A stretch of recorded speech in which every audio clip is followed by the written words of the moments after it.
आज इसमें हमने assessment of neuro developmental disorders पढ़ना है। इसमें ये है कि न्यूरो डेवलपमेंटल डिसऑर्डर्स जितने भी हैं, autism, ADHD, intellectual intellectual disability और मोटर मोटर डिसऑर्डर्स जो पहले पढ़े थे, उनको हम डायग्नोज कैसे करते हैं।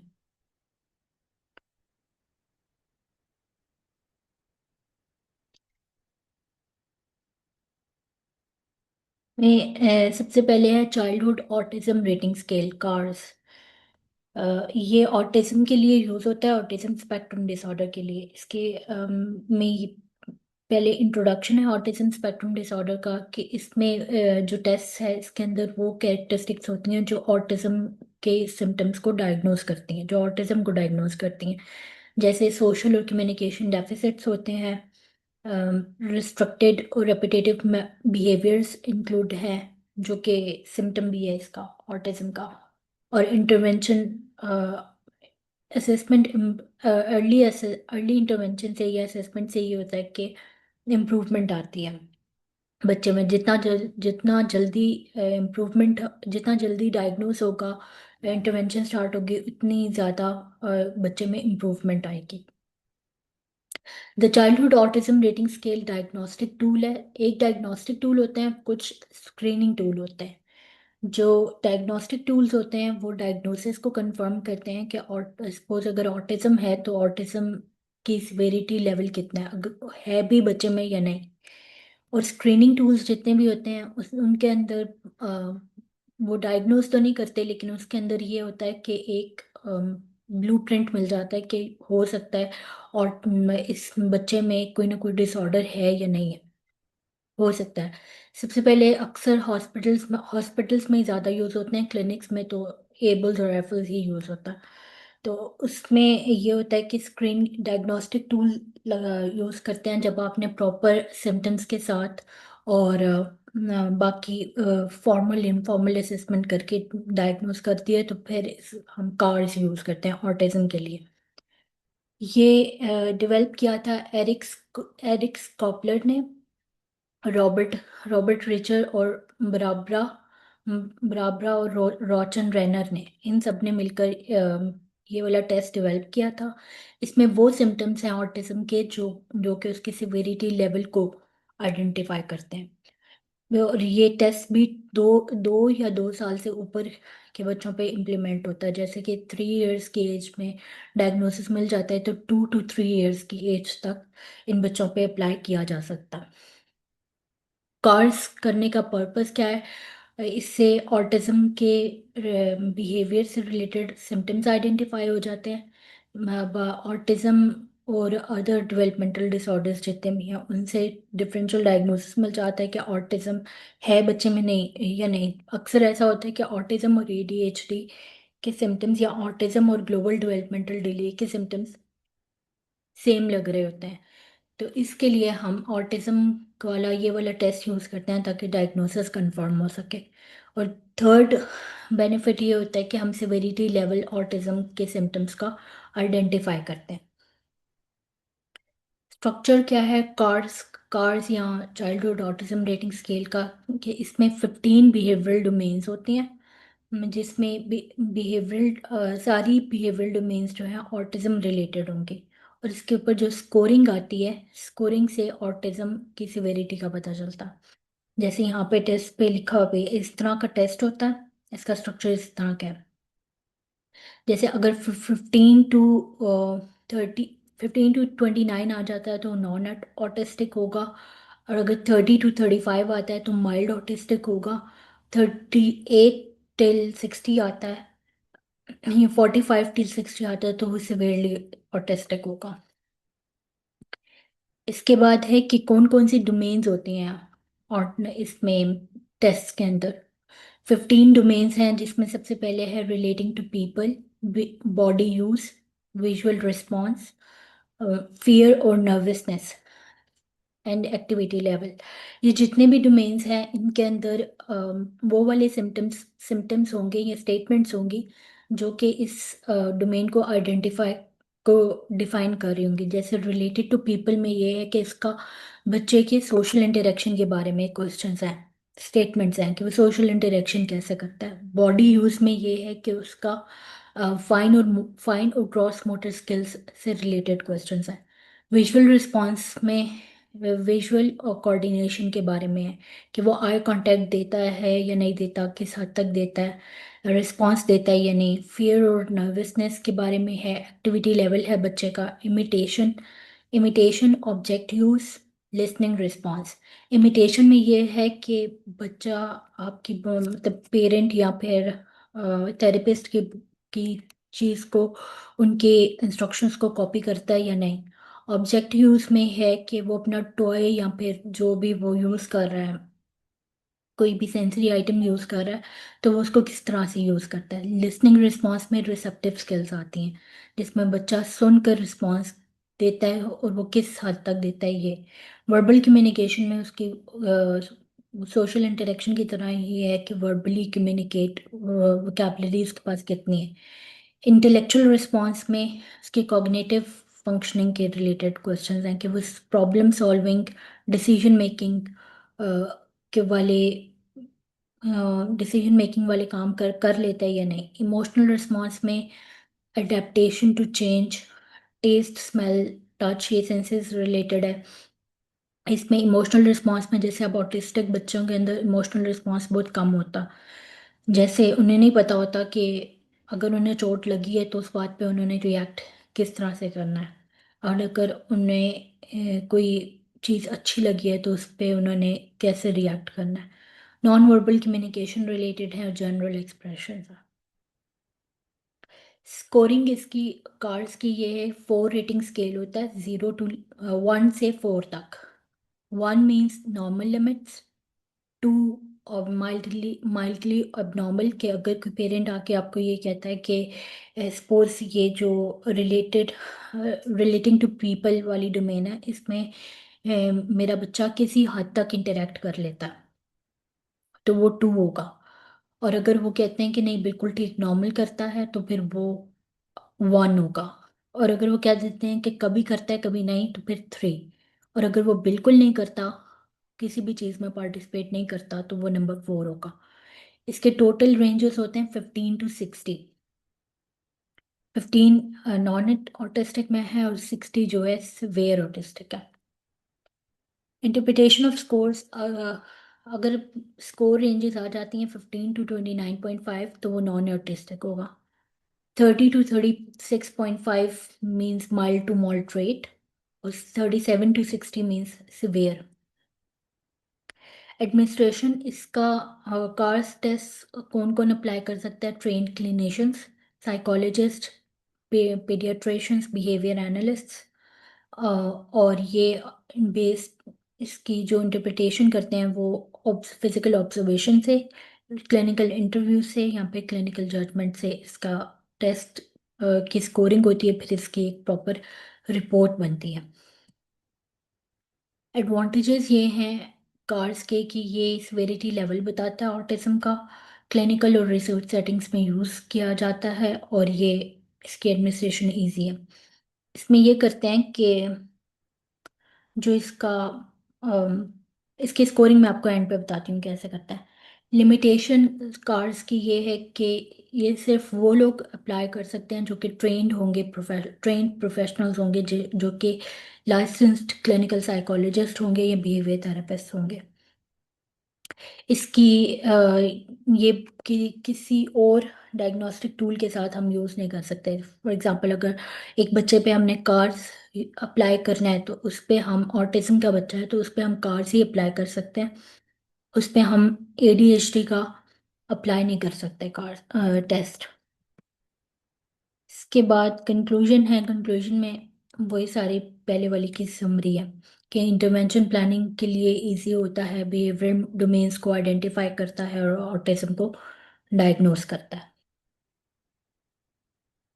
इसके बाद इसका मैं आपको टेस्ट दिखाती हूँ ऑटिज्म का।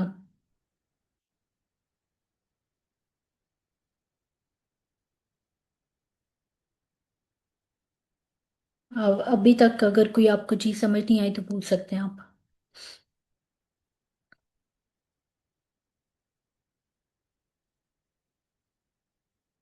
इस तरह का होता है ये टेस्ट।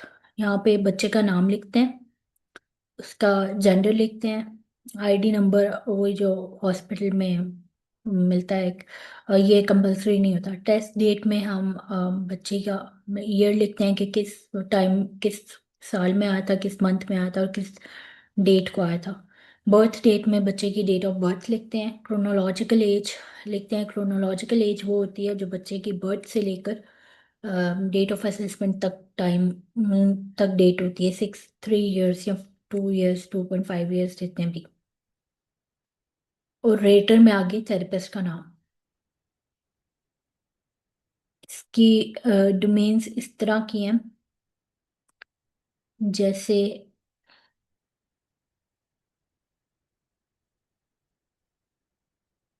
जैसे ये फर्स्ट है रिलेटिंग टू पीपल।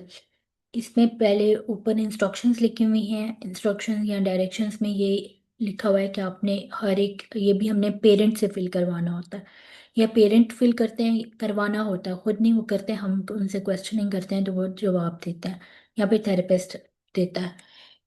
इसमें इस तरह होता है कि हम जैसे सपोज रिलेटिंग टू पीपल है, तो इसमें हम बच्चे की मदर से पूछेंगे कि वन बाय वन करके पूछेंगे कि आपका बच्चा सोशली इंटरेक्ट कैसे करता है, उसके रिलेशनशिप्स कैसे हैं अकॉर्डिंग टू हिज और हर एज। उसमें हम ये पूछेंगे कि वो बच्चों लोगों के साथ फैमिली में अपने पेरेंट्स के साथ, सिबलिंग्स के साथ या बाकी फैमिली मेम्बर्स के साथ कैसे इंटरेक्ट करता है। उसमें बच्चे का आई कांटेक्ट भी आ जाता है, बच्चे की body language, verbal non verbal communication दोनों आती हैं।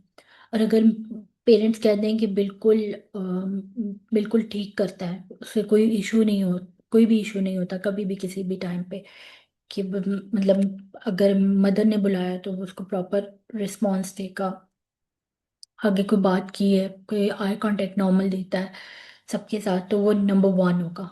और अगर इसकी रेंजेस ऐसे हैं: 1, 1.5, 2, 2.5, 3, 3.5 और फिर 4 जो है वो सिवियर। इसमें हम इसके अकॉर्डिंग करते हैं कि अगर मदर कह देती हैं सपोज के मेरे बच्चे को कोई इशू नहीं होता इंटरेक्ट करते हुए, तो वो नंबर वन होगा। और अगर वो कहती हैं कभी करता है, कभी कभी कोई इश्यूज होते हैं, तो फिर 1.5।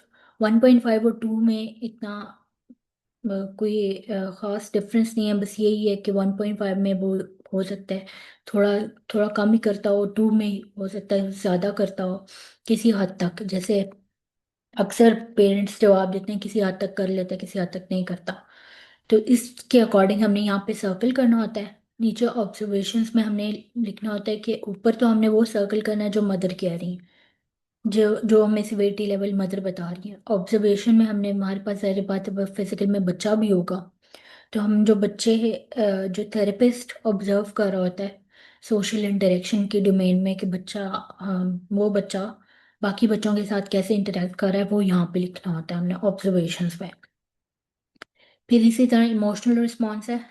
इमोशनल रिस्पॉन्स में हम सवाल करेंगे मदर से कि आपके बच्चे का emotional response, emotionally response facial expressions देता है, आई कांटेक्ट देता है इंटरेक्शन करते हुए या नहीं। अगर आप उससे डांट रही हैं सपोज, तो वो फेशियल एक्सप्रेशन देता है या नहीं, क्योंकि ऑटिस्टिक बच्चे ऐसे होते हैं वो फ्लैट रिस्पॉन्स देते हैं। उन्हें डांट भी दें या उनसे कोई अच्छे तरीके से बात कर लें, कोई उन्हें जैसे पीका बू टिकल टिकल वगैरह वगैरह होते हैं, तो उसमें बच्चे रिस्पांस देते हैं, लेकिन ऑटिस्टिक बच्चे फ्लैट रिस्पांस देते हैं। तो इसके बारे में हम पूछते हैं उनसे। इसी तरह ऑब्जर्वेशन में भी हमने लिखना होता है।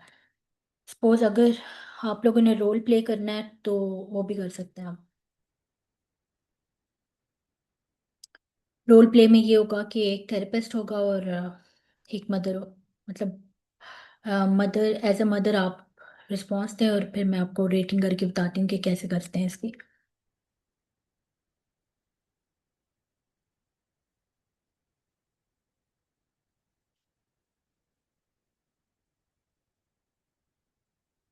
आवाज़ आ रही है मेरी?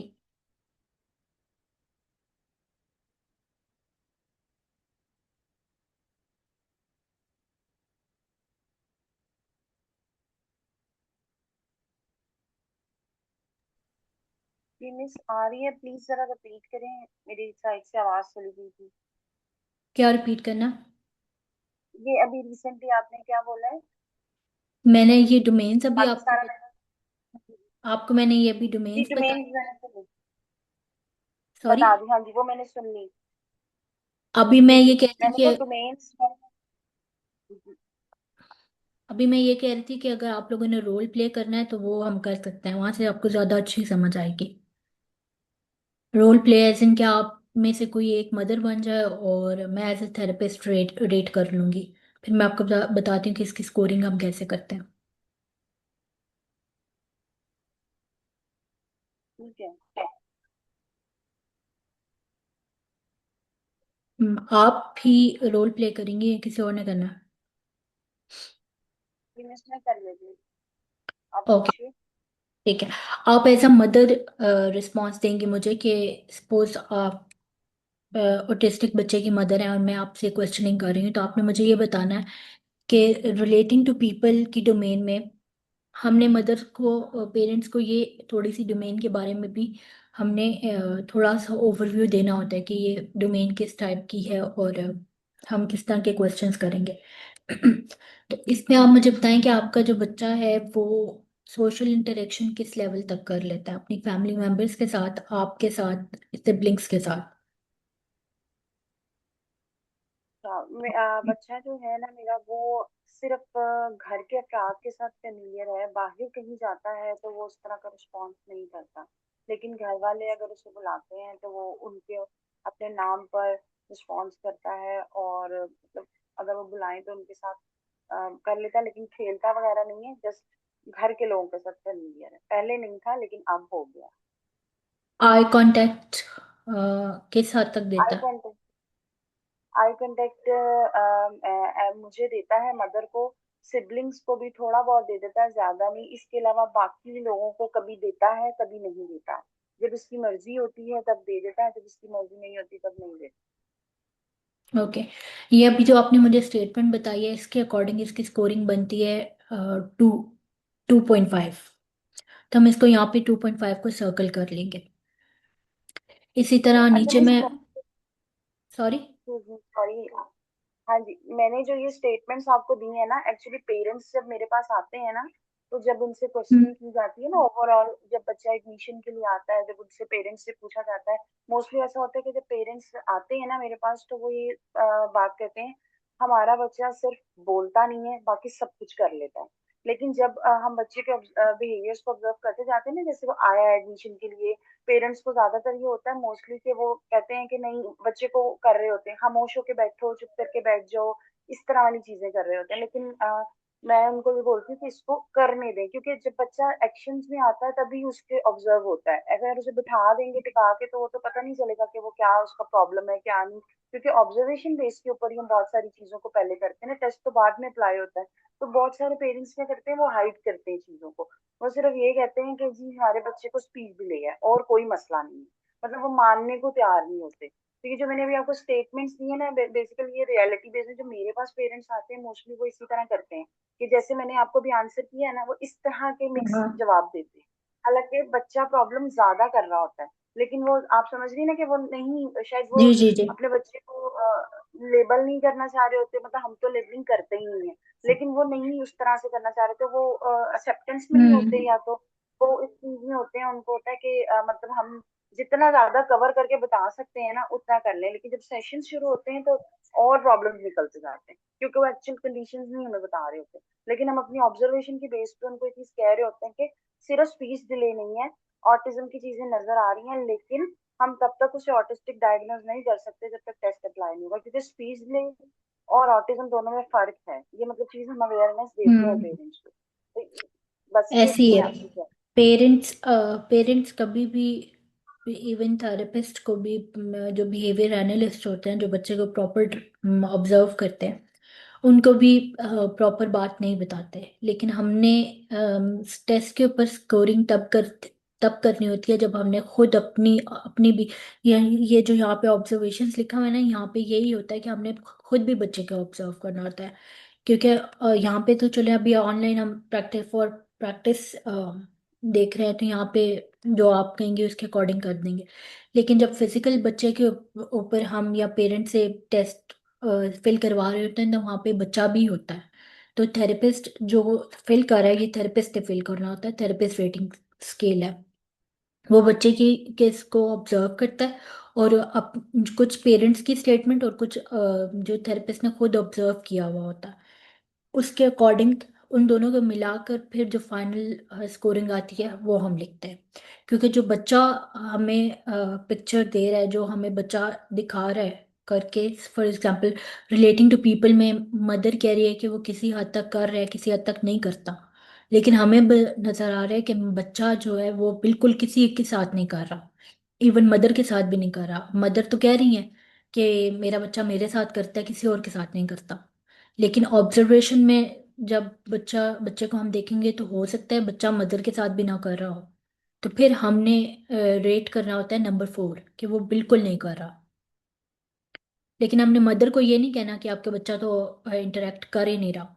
वो आप कभी भी कोई भी टेस्ट फिल करवाते हुए या हिस्ट्री लेते हुए कभी भी आपने जो मदर है, पेरेंट्स हैं बच्चे के, उनको आपने डिनाई नहीं करना। लाइक क्लियर कट आपने ये नहीं कहना नहीं आप तो गलत कह रही हैं और जो मैं कह रही हूँ वो ठीक है। आपने काउंटर आर्ग्यूमेंट्स देने कि आपने मुझे ये बात की कि आपका बच्चा इंटरेक्ट नहीं कर रहा, लेकिन जो मैंने ऑब्जर्व किया उसमें उसमें तो आपका बच्चा बिल्कुल इंटरेक्ट नहीं करता किसी के साथ भी।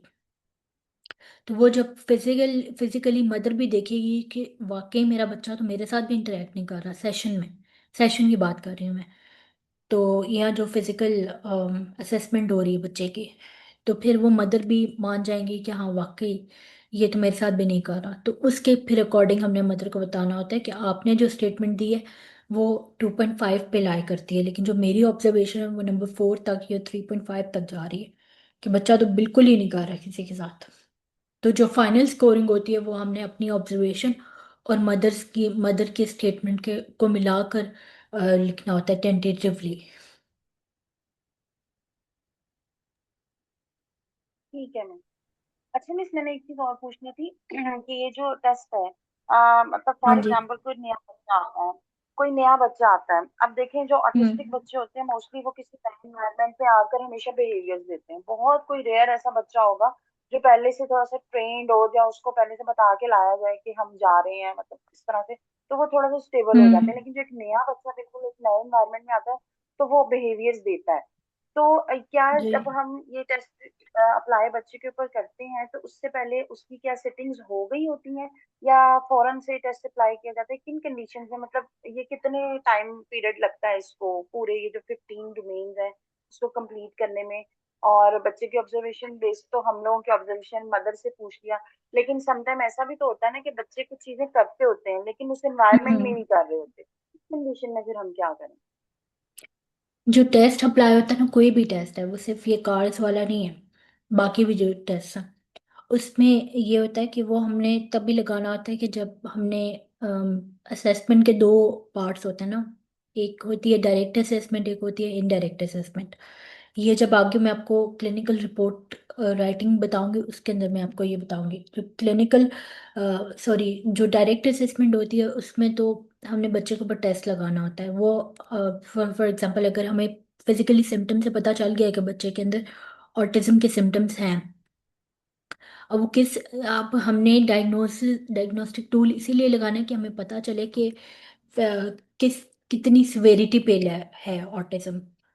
तो वो हमने पहले हमने इंटरव्यू लिया मदर से, उसमें हमने सारे सिम्टम्स हिस्ट्री सब कुछ प्रेजेंट जो वर्बेटम होता है, जो मदर हमें सिम्टम्स बता रही होती हैं वो भी लिखने होते हैं, उसके अकॉर्डिंग लिखना होता है। फिर हमने ये वाला टेस्ट लगाना होता है, उसमें हमने फिर बच्चे को भी ऑब्जर्व करना है और जो मदर कह रही हैं वो भी ऑब्जर्व करना है। ये नहीं कि मदर की बात को हमने इग्नोर कर देना है कि वो क्या कह रही हैं।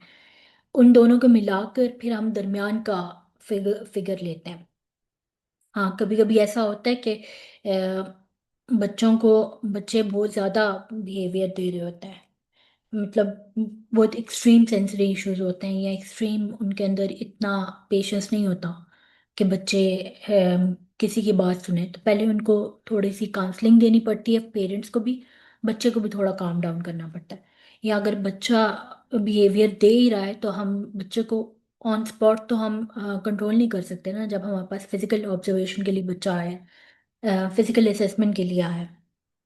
तो फिर हम मदर की ही काउंसलिंग करते हैं कि जो आपने टेस्ट के अंदर आपसे क्वेश्चंस किए जाएंगे वो आपने इस हद तक बताना है कि वो घर में, और ये मिनिमम इसका ड्यूरेशन ये होता है कि 2 वीक्स के लिए हमने बच्चे को ऑब्जर्व करना है। वो पेरेंट भी हो सकती है, वो थेरेपिस्ट भी हो सकती है, कि हमने 2 वीक्स में देखना है या पास्ट 6 मंथ्स से बच्चा क्या कर रहा है, उसका हमने डेटा लेना होता है। जितने भी टेस्ट हैं सब टेस्ट के लिए यही है कि प्रीवियस 6 मंथ्स, क्योंकि डीएसएम का क्राइटेरिया जो है वो ये है कि पास्ट 6 मंथ्स से बच्चा ये सिम्टम्स दे रहा है तो हम डायग्नोज कर सकते हैं, नहीं दे रहा तो फिर हम डायग्नोज नहीं कर सकते। तो टेस्ट में भी हम ये बताते हैं कि लास्ट जिस दिन असेसमेंट के लिए आएंगे उससे पहले कि 6 मंथ्स में बच्चा क्या कर रहा था, उसके अकॉर्डिंग आपने हमें जवाब देना। ठीक है, थैंक यू मैम। वेलकम। इसी तरह इमोशनल रिस्पॉन्स है। इमोशनल रिस्पॉन्स में फिर हम वही सवाल करेंगे मदर से कि आपका बच्चा फेशियल एक्सप्रेशन उसका इमोशनल हेलो। रिस्पॉन्स किस डिग्री तक है।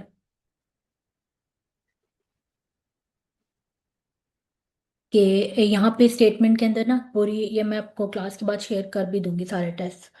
इसमें स्टेटमेंट में सारी चीज़ें लिखी हुई हैं कि वो हंसने वाली बात पे हंसता है, रोने वाली बात पे उसको रोना आता है या नहीं आता, ये आप बताएं। फिर नीचे वही हमने ऑब्जर्वेशन लिखनी होती है कि बच्चे से जैसे टिकल टिकल करवा लिया, पीकाबू करवा लिया, हाई फाइव करवा लिया, इसमें बच्चे फेशियल एक्सप्रेशन कैसे दे रहे हैं हमने वो भी देखना होता है। और यहाँ पे हम रेट कर देंगे। सपोज फर्स्ट जो थी रेटिंग टू पीपल, वो जो आपने मुझे स्टेटमेंट बताई थी और मैंने जो ऑब्जर्व की उसके अकॉर्डिंग सपोज कर लें ये 3 होगा। इसी तरह सेकंड डोमेन में आप हम बताती हैं तो वो भी 2.5 होगा। अब ये हम मतलब टेंटेटिवली कर लेते हैं। इसी तरह इमिटेशन की डोमेन है। इमिटेशन में हम ये देंगे कि यहाँ पे थेरेपिस्ट का ज़्यादा आता है कि थेरेपिस्ट इमिटेट करवाता है साउंड्स को, वर्ड्स को, मूवमेंट्स को। जैसे एबल्स में भी एक डोमेन है ना, मोटर मोटर इमिटेशन और वोकल इमिटेशन। इसमें हम वो करवाते हैं बच्चे से मोटर इमिटेशन करवाते हैं कि क्लैप हैंड्स या डू दिस। तो उसमें अगर वो तो इमिटेट कर रहा है वेल एंड गुड, नहीं कर रहा तो वो हमने वहाँ पे रेट करते हैं। सपोज यहाँ पे मदर मुझे जो स्टेटमेंट देती हैं वो 4 की हैं, तो 2.5, 4। बॉडी यूज में हमने उसको ये बताना है कि मदर से ये पूछना है कि आपके बच्चे का बॉडी पोस्चर कैसा है, आई हैंड कोऑर्डिनेशन कैसी है, कि वो चलते हुए कैसे चलता है, rocking back and forth movement दे रहा है या नहीं दे रहा, क्योंकि अक्सर ऑटिस्टिक बच्चे बैक एंड फोर्थ मूवमेंट करते हैं और एक्सट्रीम लेवल पे करते हैं। अगर तो बहुत ज़्यादा कर रहे हैं तो वो नंबर 4 होगा। इसी तरह ये 4 है। सपोज नीचे ऑब्जर्वेशन में हमने वही चीज़ें लिखनी है जो हमने खुद ऑब्जर्व की हैं। इसी तरह वर्बल कम्युनिकेशन में है कि वर्बली बच्चा किस तरह से कम्युनिकेट कर रहा है, कि उसके पास साउंड्स हैं, इकोलेलिया तो नहीं दे रहा, बार बार एक ही वर्ड को बार बार रिपीट तो नहीं कर रहा, हम बहुत ज़्यादा क्वेश्चनिंग कर रहा है या नहीं कर रहा, ये किस लेवल की कर रहा है, एक दो वर्ड्स बोलता है, ये प्रॉपर सेंटेंस बोलता है। सपोज ये मदर हम बता देती हैं, जो बता रही हैं वो 3.5 लेवल तक है। और ये जो लास्ट एक्टिविटी लेवल है इसमें ये है कि बच्चा अपने गेम अपनी टॉयज के साथ किस तरह से खेल रहा है, किसी और पीयर ग्रुप के साथ कैसे खेलता है, गेम्स एक्टिविटी में इन्वॉल्व होता है या नहीं होता, अगर ग्रुप प्ले हो रहा है तो उसमें इन्वॉल्व होता है या नहीं, या किस तरह का रिस्पॉन्स देता है। सपोज ये है 2.5। फिर नॉन वर्बल कम्युनिकेशन में साइन लैंग्वेज वो किस तरह से यूज कर रहा है, आई कांटेक्ट कैसा दे रहा है, इसमें पॉइंटिंग कर कर रहा है बच्चा या नहीं कर रहा, टच करता है ऑब्जेक्ट्स को या नहीं करता, इसके अलावा आई कांटेक्ट देता है, जेस्चर्स देता है या नहीं देता, ये सारी चीज़ें। सपोज नॉन वर्बल कम्युनिकेशन में जो स्टेटमेंट मदर ने दिए है और मैंने खुद थेरेपिस्ट ने ऑब्जर्व की है वो 3.5 तक है। इसी तरह level level and consistency of intellectual response, इसमें आ जाता है बच्चे की एज अकॉर्डिंग, एज अप्रोप्रिएट वो कॉग्निटिव एबिलिटीज कैसी हैं उसकी, डिसीजन मेकिंग में अब मदर से हम ये सवाल करेंगे कि अगर सपोज बच्चा 2.5 या 3 इयर्स का है, तो घर में वो अपने कपड़े खुद चूज कर लेता है या नहीं करता, ये भी डिसीजन मेकिंग में है। उसने क्या खाना है ये वो बता लेता है या नहीं, ये डिसीजन मेकिंग है। इसके अलावा कुछ मैथमेटिकल 1 2 3 इसको आती है ये नहीं आती, ये कॉग्निटिव उसमें आ जाता है।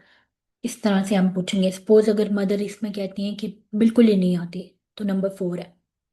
इस पर जनरल एक्सप्रेशंस में हमने ये देखना होता है कि बच्चे के सिम्टम्स किस लेवल के हैं। अगर तो बहुत कम सिम्टम्स हैं, 3 से 4 सिम्टम्स हैं, तो और वो आएगा माइल्ड ऑटिज्म में। और अगर 7 8 सिम्टम्स हैं तो वो मॉडरेट में। और अगर बहुत ही ज़्यादा है, जितने सिम्टम्स ईडीएसएम में लिखे हुए हैं, तीनों डोमेन्स में डेफिसिट्स है, तो वो सिवियर आ जाएगा। फिर यहाँ पे हम ये जो हमने फिजिकल जो इनडायरेक्ट असेसमेंट की हुई होती है, इनडायरेक्ट ऑब्जर्वेशन, वहाँ पे जो हमने बच्चों को ऑब्जर्व किया होता है या हम मदर से हिस्ट्री ली होती है, ये हम वो वाला मार्क करते हैं। अब ये जितने भी स्कोर आए थे, 2.5 था, 3 था, 4 था, ये सब, इनके जो हमने स्कोर्स लिखे थे, इन सबको हम ऐड करेंगे। और ऐड करके नॉर्मल जैसे हम स्कोर्स को ऐड करते हैं, ऐड करेंगे, और जो फाइनल स्कोर आएगा ना, उसके अकॉर्डिंग देख लेंगे कि बच्चे का लेवल क्या है। सपोज जो अभी मैंने स्कोरिंग बताई थी, 2.5 4 3 3.5 4 5, सॉरी 4 4, 2.5 1 1 भी हो सकती है। ये भी हो सकता है ये बिल्कुल ही ना हो, लेकिन वो बहुत रेयर होता है। वो उनमें होता है जिनका फिजिकल ऑब्जर्वेशन में भी पता चल रहा हो कि बच्चा ये अंदर ऑटिज्म नहीं है। इन सबको हम ऐड करेंगे और जो स्कोर आएगा उसके अकॉर्डिंग हम डायग्नोसिस में लिख देंगे कि बच्चे के अंदर ये वाला ऑटिस्टिक लेवल है।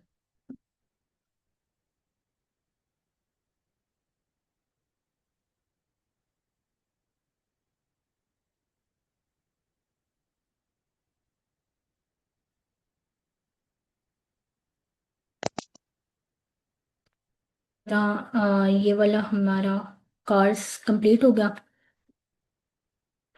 इसके बाद जी बस इसके मेरी इसके आवाज आ बाद रही है। हाँ जी आ रही है। मैम मैंने ये पूछना था कि ये एक ही सिटिंग में टेस्ट करना ज़रूरी है या इसको 2 3 सिटिंग में कर सकते हैं, क्योंकि मेरा सेशन जो है वो 15 से 20 मिनट का होता है और एक ही सॉरी सिटिंग में आपकी मैं आवाज़ कंप्लीट नहीं बहुत हो आहिस्ता पाता। आ रही है, और थोड़ा सा ऊंचा बोल देंगे। अब आ रही है? जी मैं आपको दोबारा से लिंक हेलो। भेजती हूँ। आपको दोबारा से लिंक भेजती हूँ, ये वाला लिंक खत्म होने वाला है। ठीक है।